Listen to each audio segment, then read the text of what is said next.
Nós acabamos de assistir o Auto da Compadecida 2 e a gente tem muita coisa pra falar desse filme aqui com vocês. Logo de cara, eu quero deixar aqui registrado que a gente adorou o filme. Bom, pelo menos eu adorei. Você gostou bastante? Tem uma proposta totalmente diferente da primeira, então acho que a gente tem que estar muito bem... A expectativa baixa, no sentido de não ser... Não é o filme naquele mesmo contexto, né? De fato, ele não é o primeiro filme. O primeiro filme, ele continua tendo um lugarzinho no nosso coração, então não adianta você ir lá, ver o filme 2, esperando que vai ver tudo do filme 1, porque isso não vai acontecer. Mas antes de a gente continuar, eu devo lembrar você aqui que nós vamos contar alguns spoilers, né, amor? É, gente, é inevitável. Então se você não viu o filme ainda, eu vou pedir que você pause o vídeo agora, vá assistir o filme, depois você volta aqui, salva o vídeo pra ver depois, beleza? Agora, se você já viu, ou se você não se importa com tantos spoilers, se bem que a gente não vai dar tanto spoiler, tá, amor? Dá pra fazer esse vídeo aqui, mesmo pra quem não viu ainda, porque os spoilers que a gente vai dar são bem pequenos. E se tiver spoiler, a gente avisa antes, pra vocês não serem pegos de surpresa. Logo de início, eu queria falar que o filme começa já me pegando pelo coração. Ele me pegou porque, eu não sei se você lembra, o filme começa com os versos do Chicó. O Chicó virou um cordelista, gente. Ele virou um poeta cordelista. E eu fiquei encantado em ouvir os versos. Não sei se quem escreveu foram os diretores ou convidaram algum cordelista para escrever, mas é impressionante que os versos que introduzem o filme, que começam no filme, são versos de cordel, são todos feitos em sextilha e a metrificação tá perfeita. Eu ia perguntar pra você. Eu fiquei conferindo, tá tudo certo. Legal. São cestilhas de cordel, o ritmo tá certinho. Quem escreveu aquele texto inicial claramente conhece de cordel. Ou foi um cordelista, ou uma pessoa que entende bastante. Nesse segundo filme fica bem evidente o analfabetismo do Chicó. Até pra mostrar a história em que, infelizmente, a taxa de analfabetismo no Brasil, se eu não estou enganada, acho que a história conta no momento que Brasília estava sendo construída. Então, era um período que tinha um índice muito alto, né, de pessoas que não iam para escolas, né, que infelizmente não teve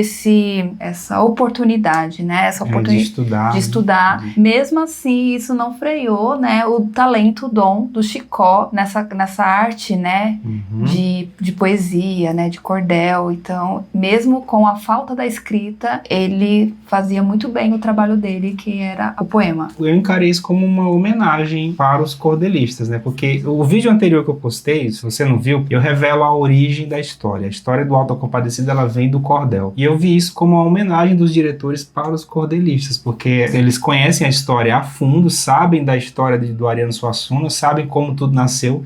E eu entendo que eles quiseram colocar no filme uma homenagem para os poetas cordelistas. Eu também acho. E tá muito claro isso no filme. Você vai começar logo de cara, a primeira fala, a primeira frase, para quem entende um pouco de cordel, já vai se arrepiar logo de cara. Acho que outra homenagem que fizeram pro Ariano Suassuna é a questão do próprio obra dele, né? Porque a obra inicial é peça teatral, né? E essa, mesmo sendo filme, né, cinema, tudo mais, eu achei ele muito teatral, muito lúdico. Então, assim, é uma expectativa que vocês não vão ter do primeiro filme, que tem realmente, tem o cenário, tem uma cidade. Ao ar livre, né? O primeiro. Ao ar livre, né? Você vê um cotidiano real. E eu acho que esse filme de hoje, ele tá muito lúdico. Então, traz essa ludicidade de você imaginar que aquilo é uma cidade. Pra quem tá indo ver esse filme 2, só tendo como base o filme 1, talvez estranhe um pouco a ambientação, né? O cenário. Sim. O cenário parece estar muito artificial e de fato é artificial. Logo no início eu estranhei um pouco. Na verdade, desde o trailer. Quando eu vi o trailer, eu vi que as imagens eram todas artificiais, era tudo em estúdio. Eu comecei a estranhar, comecei a me preocupar um pouco. Mas eu acho que até a entonação dos próprios personagens, a forma que eles se apresentavam pra nós, eu achei muito teatral. Mas aí desde o primeiro também, né? Porque a obra original já vem com essa proposta teatral também. E o Guel Arraes, no primeiro filme, ele quis manter a interpretação teatral dos atores, mas ambientada ao ar livre, na cidade mesmo de Itaperoá. E parece que nesse filme 2, o Guel Arraes quis trazer o teatro pro cinema. Então, se você... Já é uma forma de você se preparar para quem não viu ainda, né? Ou caso você viu e não gostou, né? E não gostou da ambientação do cenário, a gente vem aqui passar um pouco de plano pro filme, porque talvez a proposta de fato foi tentar trazer o teatro pro cinema, né? Infelizmente, né? É uma realidade. O cinema tá muito mais presente na vida da grande massa e o teatro tá um pouco mais distante. Então, eu acho que é uma forma de levar o teatro muito mais rápido e quem sabe, né? As pessoas começarem a ter interesse em ir ao teatro, porque eu acho acho que o Auto da Compadecida 2, ele não foi feito para ser o cinema, né? O filme. Eu acho que o Auto da Compadecida 2, né, ele não foi feito para ser a referência do cinema brasileiro. Não desmerecendo ele, que eu acho que ele foi sim bom, mas ali eu acho que ele tá muito mais como uma homenagem ao primeiro filme, trazer um pouquinho dessa nostalgia, aquela saudade da história, né? Esse filme 2, ele vem com essa proposta mesmo de fazer um carinho nos fãs. Ele não vem, como você falou, ele não vem com essa ideia de ser um filme de alto cinema que vá, por exemplo, pro Oscar. Não, o Guel Arraes não tem essa Eu acho que até pretensão. o primeiro filme não foi pensado também. Até porque ele era uma série, né? Foi feito com uma série. Tá tudo explicado no vídeo anterior que eu postei, vou deixar o link na descrição. Eu acho que é pra matar a saudade, de fato, e também pra comemorar os 25 anos, né? 25, né? A série foi lançada em 99 e o filme em 2000. Eu também não sei o quanto que foi o recurso pra poder fazer o filme, né? O Auto da Compadecida, mas se a gente for olhar o cenário, eu acho que o cenário é muito bonito. É que realmente eu não sei a quantidade do investimento ali pra produzir aquilo tudo. Isso reforça um pouco a ideia de que talvez a opção de gravar dentro de estúdio, o filme inteiro é gravado dentro de estúdio, tá, gente? Por mais que a história se passe ali na rua, na praça, em frente à igreja. Então, os trailers que a gente viu, os vídeos que a gente viu dos bastidores, né, entrevistas dos diretores, deu pra ver que eles usaram equipamentos de última geração, a tecnologia de ponta, você precisava ver. Eu acho que aquela parte que pegava nos olhos, assim, tem umas cenas, né, que pega bem nos olhos, assim, dos personagens, muito pra transmitir a emoção, né? A emoção, a fé, eu acho que são momentos bem específicos que eu tô falando aqui. Quem assistiu vai saber o que eu tô falando, mas eu acho que é muito pra trazer essa emoção pra nós. E uma coisa também muito legal, assim, eu tenho 2 minisséries, vamos dizer assim, que eu gosto muito da Rede Globo, né? E querendo ou não, a estética do Auto da Compadecida me lembrou muito. Hoje é Dia de Maria. Imaginei. Que parece demais a estética. E também Capitu. Parece muito mesmo, né? Pra quem não entende a obra, pra quem não vai a fundo nesse universo do Ariano Suassuna, no começo desse filme pode até estranhar, achar que, tá muito lúdico, muito artificial. Mas eu acho que com o dinheiro que eles gastaram nessa tecnologia toda, o estúdio, a montagem do cenário e tudo mais, os efeitos especiais, daria pra fazer ao ar livre também. Então eu acredito que foi de propósito mesmo, né? Fazer em estúdio pra tentar trazer o teatro pro cinema, porque tá tudo muito teatralizado. Até um pouco a encenação do Chicó e do João Grilo tá um pouco exagerada assim, mas exagerada no limite da experiência dos dois, né? O Chicó, ele exagerou, talvez por pedido dos diretores, não sei, mas o Chicó, o Selton Mello, pelo menos, ele conseguiu deixar no limite ali do caricato, mas sem passar do ponto, entendeu? Em alguns momentos a gente sente ali que o Selton tá um pouco exagerando, mas não, ele vai no limite e depois volta. Sabe? Quando ele começa a falar muito fininho, ele começa a fazer aquelas caras dele, sabe? Eu achei que tá no limite. Se ele tivesse feito um pouquinho a mais, eu ia falar, não precisava disso tudo também não. Eu achei que o texto foi tava acelerado demais, assim.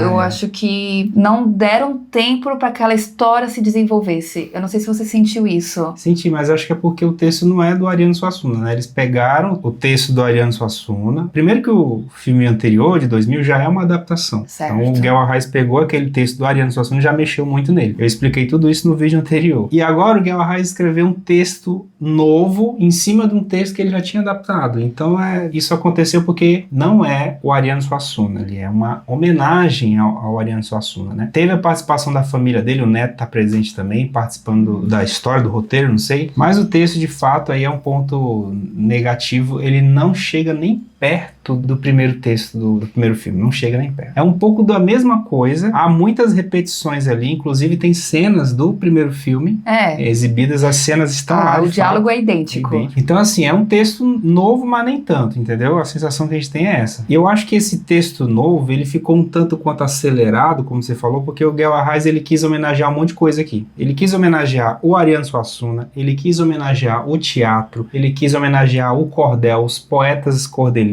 Então é muita coisa para ser falada e ainda por cima ele tinha que fazer referência ao filme anterior, porque de fato o fã de O Auto da Compadecida, ele quer ir ver esse 2 e quer lembrar do primeiro. E o Guel Arraes colocou muita coisa ali para você lembrar do primeiro filme e ainda por cima falar desse monte de coisa e de outro monte de coisa que nós nem falamos ainda, porque a política, a briga, mulheres, poesia, um monte de coisa. A parte da política eu acho que é muito legal porque ele traz realmente a época, né? Que existe ainda aquela força do coronelismo coronelismo, vamos dizer assim. Exatamente. E também que até hoje a gente vivencia isso, que é o empresário, que o empresário, querendo ou não, ele faz parte da política. Ele que move como que a política vai se desenvolver. Isso pode ser tanto municipal como federal, né? A gente sabe como que funciona. E como as mídias, né, influenciam a opinião pública. Com certeza. Então isso foi muito claro. A gente tem a ajuda do João Grilo, né, para fazer esse aproveitamento também, que ele gosta dessas coisas. Mas eu acho que um ponto interessante é que essa política, mesmo que eles estão em lados opostos, quando eles se vê ameaçados, eles se juntam. Exato. Esse ponto político está muito evidente. E nesse mesmo embate aí dos dois candidatos, um representando o coronelismo, que acho que é uma das temáticas fortes aqui nesse filme, então tem muita coisa. Ele fala de muita coisa, gente. É muito assunto para pouco tempo. E de um lado tem o personagem do Coronel Hernani, interpretado pelo Humberto Martins, e do outro o empresário Arlindo, interpretado pelo Eduardo Sterblich, que pra mim, assim, sinceramente, é o ator que eu menos queria ver nesse filme. É o que eu menos gostei. É o que você menos gostou? Ele tá muito... Tudo que ele faz é sempre a mesma coisa, a mesma cara, mesmo exagero. Tantos atores bons pra fazer, eles chamaram o Eduardo Sterblich, talvez porque ele tá em alta, né? Mas eu, particularmente, não gosto muito do estilo de atuação dele. Mas ele tá lá como o empresário que também concorre à prefeitura de Itaperoá como oponente do Coronel Hernani.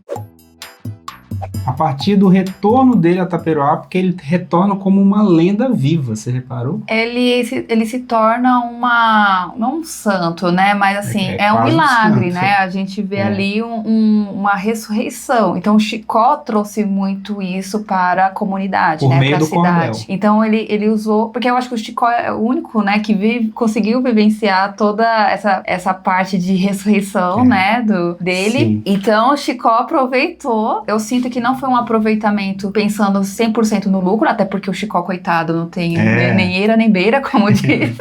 Mas é uma forma dele expressar sua poesia, e ele acreditava fielmente que ele ressurgiu. Então muitas vezes ele falava para o amigo, né, você ressuscitou, e o amigo falava, mas eu não lembro de nada. Exato. E também serve como uma forma de sustento, né, porque ele virou um cordelista e ele fazia daquilo ali o seu ganha-pão também, né, ele não escrevia, mas ele recitava em versos. Essa coisa do cordel, na verdade, aqui é um spoiler um pouquinho mais grave, né, porque o cordel físico mesmo, isso aqui não tem nada a ver com o livro, tá, mas isso aqui é do Rochinol do Rinaré, que é um grande amigo meu. Geralmente os cordelistas assinavam seus textos com pseudônimos, né, nomes artísticos, né, o Patativa do Assaré, o Rochinol do Rinaré, tem o nome artístico mais o nome da cidade de onde ele vem. E o Chicó, da metade pro fim, ele consegue ter o seu texto, né, falando da história do João Grilo. Eu não lembro agora o nome do título, né? Vida, Paixão, Morte e Ressurreição de João Grilo, alguma coisa assim. Esse é o título do cordel do Chicó. Ele consegue imprimir o seu cordelzinho. E nesse filme também acontece uma coisa muito interessante, porque na realidade os cordéis, antigamente não era possível identificar de fato quem tinha escrito.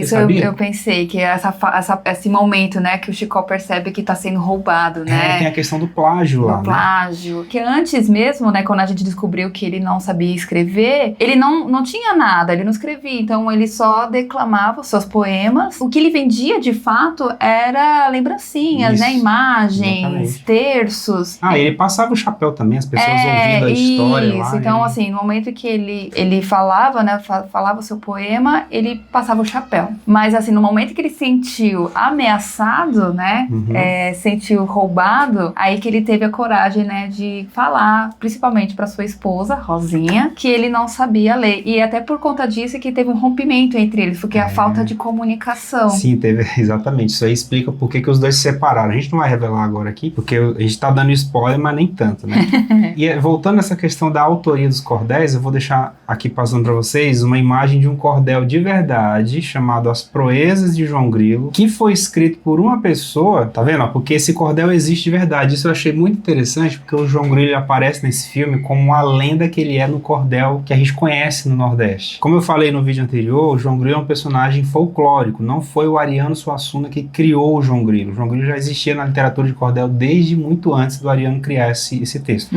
E esse filme volta a homenagear essa figura folclórica que é o João Grilo. Quem escreveu esse cordel foi o João Ferreira de Lima. Só que muitas vezes esse cordel era vendido, como não era possível registrar como hoje em dia, né, fazer registro de patentes, direitos autorais e tudo mais, naquela época era muito complicado. Imagino. Muitos poetas se apropriavam de textos de outras pessoas que eles ouviam por aí nas praças e assinavam como se fossem deles e iam vender em lugares longe, né? Então não dava tanta briga assim, porque não tinha comunicação rápida e a distância também facilitava isso. Então, em muitas ocasiões, o cordel aparecia como sendo do João Martins de Ataíde, que era um outro cordelista muito famoso também, só que havia essa confusão de autoria dos cordéis, e nesse filme tem também essa homenagem a esse assunto que acontecia de verdade, ressaltando de novo a figura folclórica que é o João Grilo. Parece ser um personagem assim mesmo, com superpoderes mesmo, sabe? Que ele era inteligente, ele era esperto, e o Auto da Compadecida traz ele como um personagem que ressuscita. Então é uma figura mesmo folclórica, mítica, que aparece nesse imaginário popular, e o filme deixa isso bem claro, mais até que o primeiro.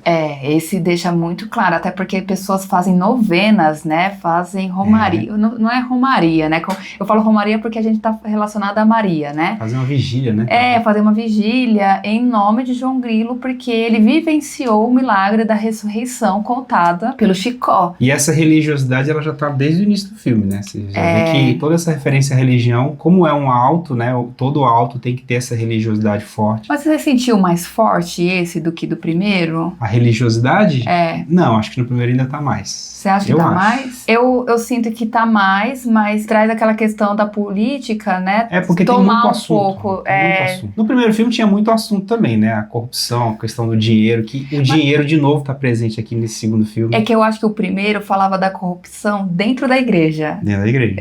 Aquela questão do bispo, né? Do padre, do dinheiro, enfim. E esse é uma política social, de fato, sim, né? Foi mais pra sociedade. É mais pra sociedade, como os políticos acabam utilizando a religião como plano de fundo para fazer campanha. Plataforma de campanha. Por conta da questão de desconhecimento, né? De ingenuidade das pessoas. Então acaba utilizando da fé daquela pessoa para ganhar votos. Por isso eu acho que focou muito isso, a questão da religiosidade. Foi. A corrupção dentro da igreja lá, o Ariano Suassuna, ele deixou isso bem forte lá, mas o Ariano não era ateu, ele era católico. Ele fazia isso exatamente para criticar a sua própria religião. Exato, né? Fazer uma autocrítica aí na religião dele, né? Dos padres corruptos. E aqui, como o texto não é do Ariano, mas é do Guel Arraes, dos outros roteiristas, e mais atual, né? Ele trouxe para a política, trouxe para as eleições, trouxe para essa coisa da manipulação da opinião pública, né? Em relação a candidatos. E a crítica aqui é para os poderosos, tá? E não é criticando o religioso, mas é criticando os poderosos que estão, querendo ou não, têm um poder muito grande de manipulação. Quem vai ser prejudicado, né? É as pessoas realmente a população. Então é muito nisso, muito legal, assim, a forma que eles trouxeram isso de uma forma bem simples, tá? Não tem nada de termos teóricos. Muito fácil. O filme tá muito fácil, o filme tá muito leve e tá muito divertido também, tá dinâmico. Sobre a filha do coronel, a Clara Bela, né? Clara Bela. Filha do coronel Hernani. Eu senti, não sei se você teve a mesma sensação, que ela não queria um progresso naquela cidade no começo, porque ela ficou um pouco chateada em chegar naquela cidade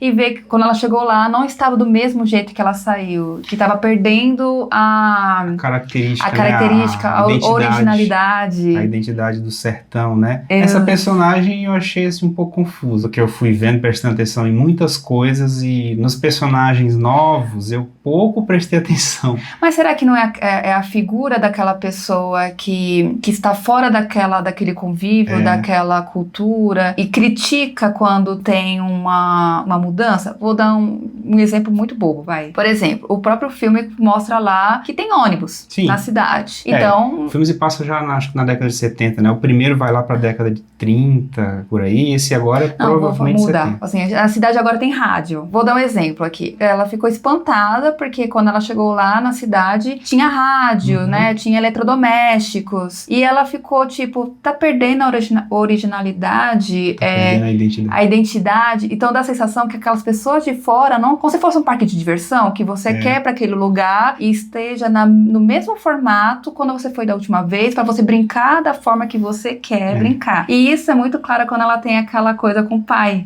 Que ela mostra, tipo, eu amo essa região, eu não sei o que, e o pai falando que falta água. Exato, né? É um contraste, né? Desse povo que vive na cidade. Cria uma imagem padronizada do Nordeste, né? Do sertão. Eu acho que cria, tipo, como fosse um conto de fadas, que ali é tudo lindo, maravilhoso, que não precisa mudar nada. E esquece que ali tem pessoas que precisam, sim, de mudanças para a própria vida delas ficarem melhor, né? Eletricidade, né? E outras coisas, não só isso, escolas, faculdades, precisam ter, não só isso, mas também com qualidade, né? Esquecer aquela coisa, né, de essas coisas grandes só vão ter na capital. Eu acho que o filme quis trazer isso, que, isso só encontra na capital. Mas não, a modernidade também tá chegando nessas cidades pequenas. E ela ficou espantada, eu acho que foi engraçado essa parte. Pois essa personagem, de fato, ela me deixou um pouco confuso, sem saber o que sentir dela. Eu acho que ela tá mais ali pra gerar esse estranhamento e também pra fazer o conflito ali dela com a Rosinha, né? Pro Chicó ficar numa situação embaraçosa com as duas mulheres ali. Mas foi muito pouco. Eu senti ela também muito infantilizada. Sim, é mais uma personagem exagerada, caricata demais. E foi nessa personagem que eu me toquei de uma coisa, que caso você tenha assistido já, pode ter percebido ou não, se você não assistiu, vá assistir prestando atenção nisso. O Guel Arraes usou uma técnica aqui de dublagem, do próprio ator se dublar depois da gravação visual. Eu não sei porque ele fez isso. O primeiro filme já tinha um pouco disso, mas talvez por conta dos recursos da época, né? E também pela locação. O filme foi gravado lá no sertão da Paraíba, então era difícil ficar com o microfone ali seguindo o povo no meio da rua e tal. Então muitas cenas do primeiro filme foram dubladas em estúdio. Esse também, acho que ele foi quase todo feito isso. Eu não sei porquê. Mas não foi só ela, não. Eu percebi da Rosinha. Acho que todos ali. Todos têm uma cena que foi dublada em estúdio. Eu preciso ver de novo. Não sei se eu vejo no cinema ou se eu vejo em casa ou no fone de ouvido para prestar bem atenção na questão o áudio tá muito bom, tá? As vozes estão muito boas, a trilha sonora, que a gente vai falar dela já, as canções e tudo mais, o barulho das coisas, tá tudo muito bom. Mas essa coisa da dublagem me deixou assim também com essa dúvida. Por quê? Se hoje em dia dá pra fazer tudo assim, nós temos microfones maravilhosos, recursos maravilhosos que dá pra pegar o áudio direto, né? O famoso som direto. Eu não sei por que ele optou por fazer muitas cenas redubladas, ou dubladas, né? Em estúdio. Eu acredito que logo estará nos streams. Acredito que no Globoplay. Eu acho que não é um filme que vai demorar pra chegar. A gente vai ver com calma, eu vou ver pausando. Alguns outros pontos que chamaram a atenção aqui. A trilha sonora, como eu falei, tá muito boa. Não sei se você se emocionou. E a principal música aqui é Canção da América, do Milton Nascimento. Pra quem não conhece, é aquela música Amigo é coisa pra se guardar do lado esquerdo. É uma música linda e no filme ela é interpretada de várias formas diferentes. E a que mais chamou a atenção foi a interpretação do João Gomes, né? E foi um pouquinho de forró, não foi? Sim, o João Gomes tá cantando essa música no filme, em versão de shot. Na verdade é um piseiro meio... É um shot misturado com piseiro, né? Mais lento. O João Gomes tá muito em alta e de fato ele tá cantando muito bem essa música, que eu adorei. A voz dele ficou muito bonita. A versão dele cantando essa música do Milton Nascimento ficou maravilhosa. Eu vou querer ouvir essa música depois. A playlist desse filme vai valer muito a pena você salvar aí no Spotify, na Disney, no YouTube, não sei. E tem uma versão dela também no filme, tocada em bandolim. Essa música se repete no filme. Nossa, eu não prestei atenção. Eu prestei atenção porque, né, falou em música, eu fico prestando atenção. E tem uma cena lá, durante o filme, que nós ouvimos um bandolim tocando a melodia dessa música. Ficou lindo, mais arrepiante. O que é bandolim? Bandolim é tipo um banjo, um cavaquinho, só que redondo. Entendeu? É parente do cavaquinho, só que é também parente do banjo. Mistura de banjo com cavaquinho. Vou te mostrar a imagem. E você conseguiu identificar o som da música e saber qual era o instrumento? É fácil. O som do bandolim, ele é bem característico. Eu acho que só pra quem conhece música. Quando você for assistir, ou se você já assistiu, lembra dessa parte do bandolim tocando. Se você assistiu e não prestou atenção, vai ter que assistir de novo. Se uma vez só eu já prestei atenção nisso, então imagina, eu vou ver de novo. Então esse aqui é o bandolim. O João Gomes também cantou outra música, não cantou? Ou era só essa mesmo? Olha, eu preciso ver de novo, hein? E tem uma parte lá que a voz dele é bem grave, né? É isso que fez ele ficar em evidência, né? O timbre da voz dele é muito diferente, muito característico, grave. E tem uma parte do filme que ele canta a capela essa música. Nossa, ficou linda, só a voz linda, dele. linda. Então, o moleque cresceu de um jeito e ele tá cantando muito melhor do que desde o início Da carreira, né? carreira, assim, quando ele estourou. Em resumo, ele tá cantando muito bem. Tem Maria Bethânia também, Chico César. Então a trilha sonora desse filme tá muito boa, tá de parabéns. Não há nada do que dizer da trilha sonora, tá perfeita. Uma coisa que a gente não contou também, que tem um pouco de, eu não sei se a técnica, né? Mas tem um pouco de animação, né? Tem. Tem animação nas também. Nas histórias do Chicó, né? Quando ele conta a frase do Chicó, tá de volta, tá, gente? Não sei, só sei que foi assim, tá de volta, não podia ficar de fora, né? Que é uma frase original da obra original do Ariano Suassuna, né? Não foi invenção do cinema. O Chicó do teatro fala isso mesmo. E ela tá aqui de novo várias vezes. Não tá tão repetitiva, ele falou poucas vezes, né?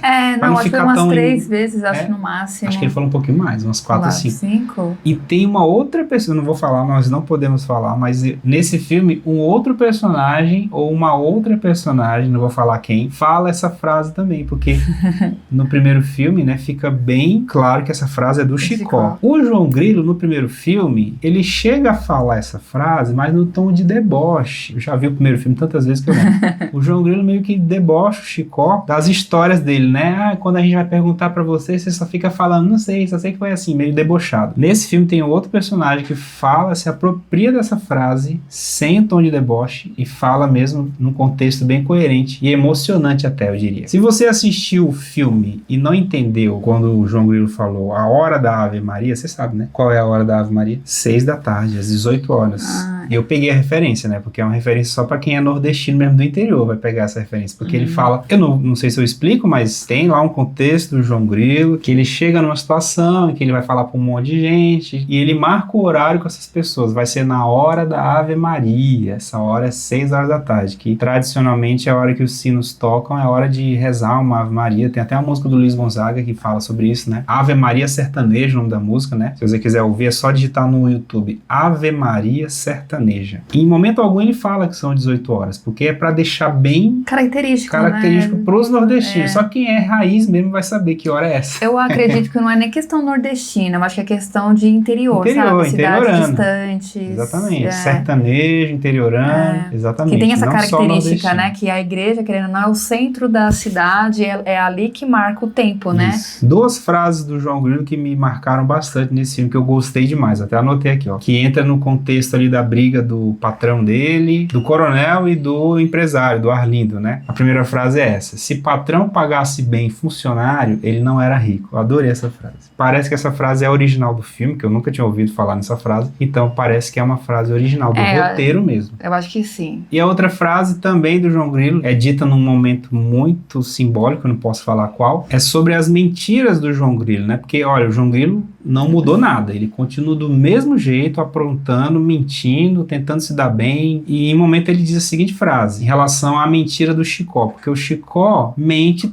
pra caramba também. Pois é, durante as histórias que o Chicó conta, tem sempre uma mentira braba ali, né? Um negócio que é difícil de acreditar. Que no finalzinho do filme... É isso que eu ia comentar. Será que é mentira mesmo? Ou a gente não acredita? Não fala muita coisa, não pode ser spoiler brabo. Não vou contar, mas assim, a gente pintou o Chicó de mentiroso, mas é porque ele tem... Não, a gente não. O Ariano Suassuna criou ele assim. Ele a história pintou ele de mentiroso, mas é porque é tão absurda, né? As histórias dele, que a gente não acredita, né? E o Guel Arraes aqui nesse filme, ele meio que dá uma... Como é que fala? Tipo, será que é mentira mesmo? Será que pode ser verdade? Enquanto ele tá contando as histórias, no primeiro filme já era assim, eram umas animações também. E aqui continua a mesma estética, é uma animação, agora stop motion, só que agora tem uma ludicidade maior, né? O filme é muito bem mais lúdico, fantasioso. O filme em si já é lúdico, né? Aí colocou as histórias do Chicó. E o Guel e a Flávia, os diretores, resolvem essa coisa das histórias do Chicó de um jeito muito poético e bonito. No finalzinho, não vou falar mais nada. nada. Só sei que foi assim.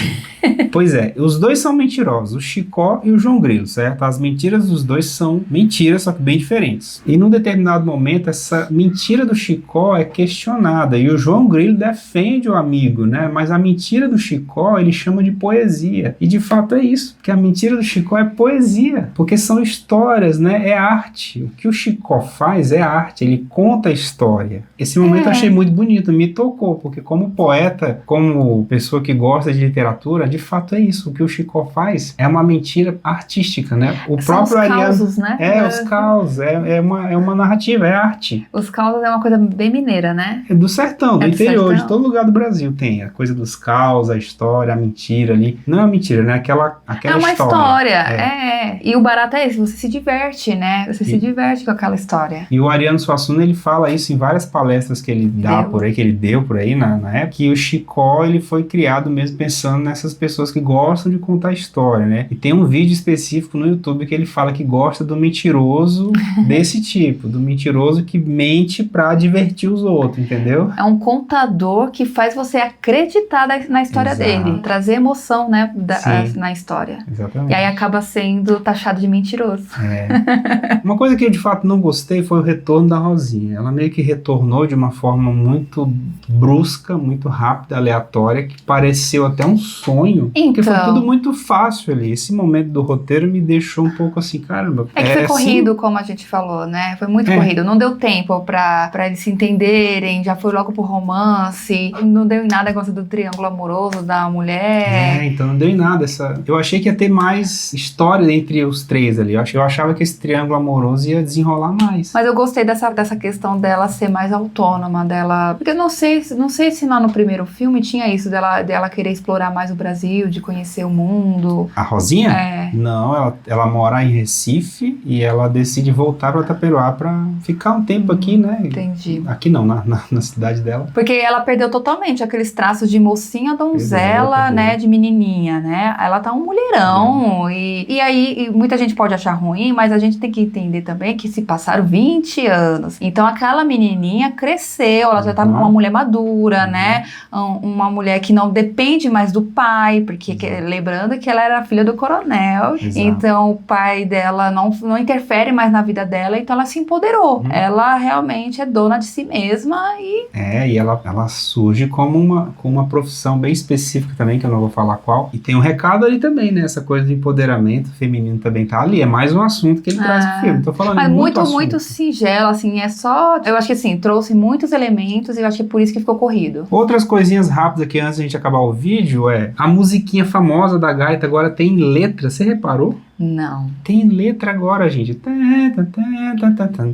O nome dessa música originalmente é O Pulo da Gaita. Ela tem letra agora, eu não vou falar qual é a letra, eu lembro muito bem, mas não vou falar aqui. Eu não sei se eu gostei da letra, eu não sei se perdeu um pouco. Ela tá bem sutil, tá? Essa música, ela não tem nenhuma cena clássica como aquela do João Grilo ressuscitando o Chicó, que é uma cena icônica. Não tem nenhuma cena desse peso, né? Que quando você lembra do Auto da Compadecida, você lembra dessa cena do Chicó ressuscitando, né? É um teatro, né? Que ele faz com o João Grilo. E também a cena do cangaceiro lá, vivido pelo Marco Nanini, né? Quando ele sai da igreja e o Chicó fica doido, vendo que se ferrou, né? O plano dele com o João Grilo foi por água abaixo. Eu acho que não tem nenhuma cena desse nível, assim. Mas essa música, ela volta aqui de novo, só com uma pequena referência, né? Pra agradar os fãs. E agora ela tem letra. Presta atenção na letra. Se você não viu o filme ainda, presta atenção no momento que a música entrar. E se você já viu, assiste de novo. Uma coisa que ficou bem explícito no filme é o patrocínio, né? Eu nunca vi isso. Quer dizer...